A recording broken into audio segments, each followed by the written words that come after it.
question. You've mentioned standing on principle several times. You've also brought up the life issue a couple of times. For the record, would you state your position Yes. on the sanctity of human life, Yes. as well as Yes. the premature endorsement by special interest groups of certain candidates, and how you feel that may affect the outcome? Well, and the Ohio Right to Life did endorse in this race. And I think it's been a shock to just about everyone who knows anything about the candidates in this race, as well as across the state.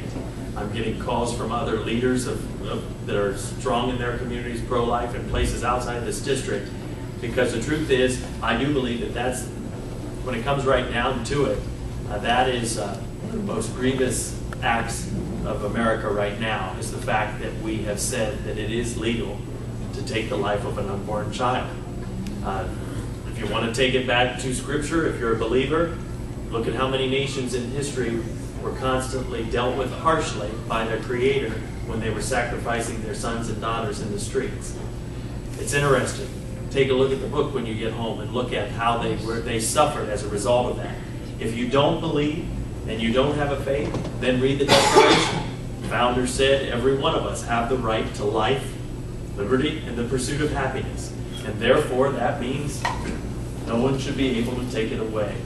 So here we are with an issue that the country has said it's okay to do blatantly what is not okay.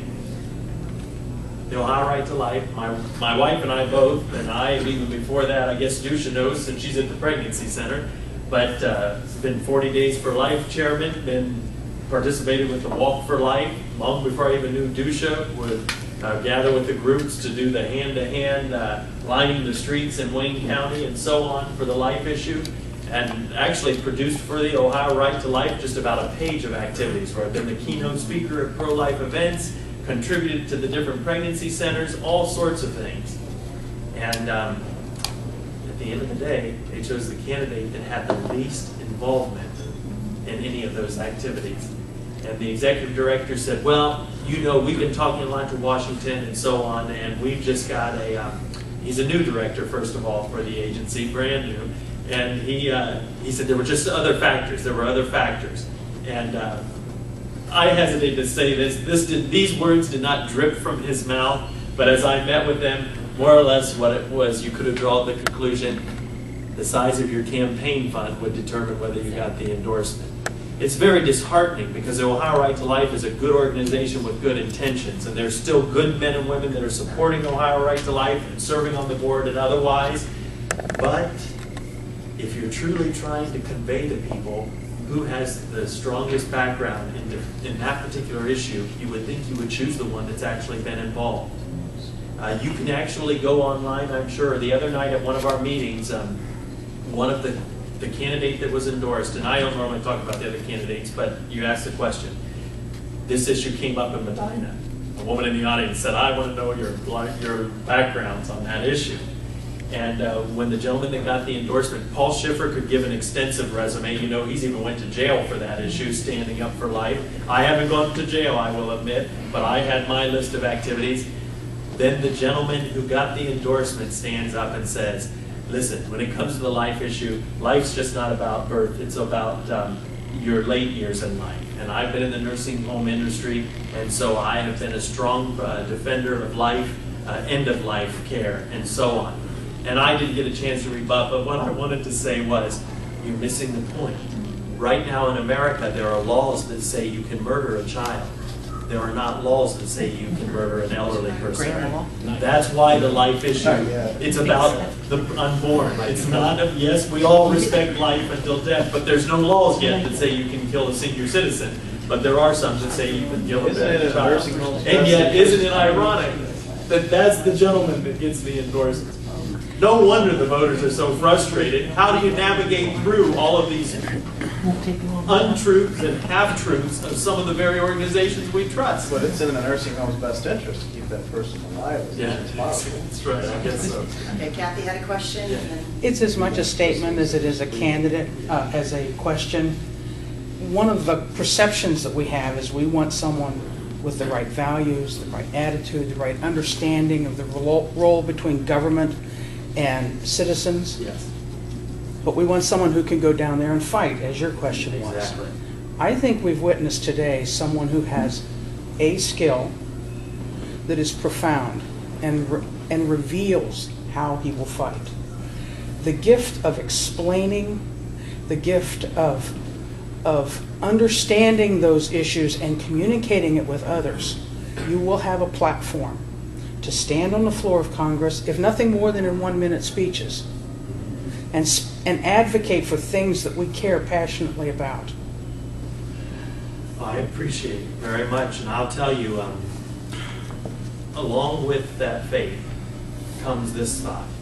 In the book of Daniel, I think 5 times, Scripture says God told Nebuchadnezzar, "For it is I, the Lord, who am sovereign over the kingdoms of men. I set over them anyone I wish, even the lowliest of men." And Nebuchadnezzar didn't believe it, so he got sent to the woods on all fours until he finally agreed, okay, you're the one that calls the shots, you're the one that's in charge.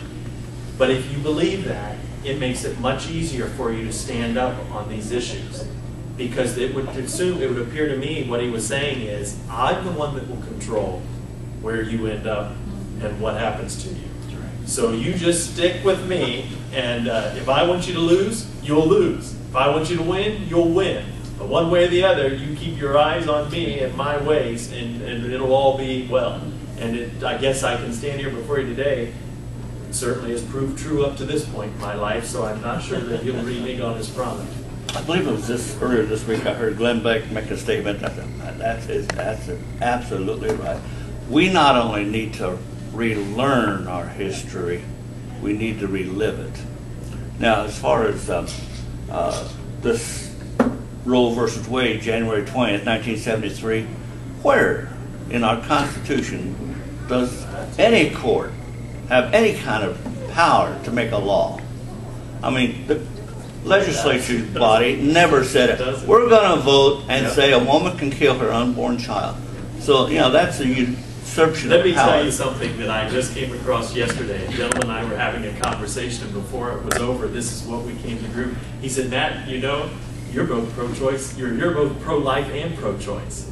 And I'm thinking, what is he talking about? But you talk about a good explanation. He said, in the future, I think you should stand up for a crowd and say, I'm pro-life, and tell why, and then say, I'm also pro-choice.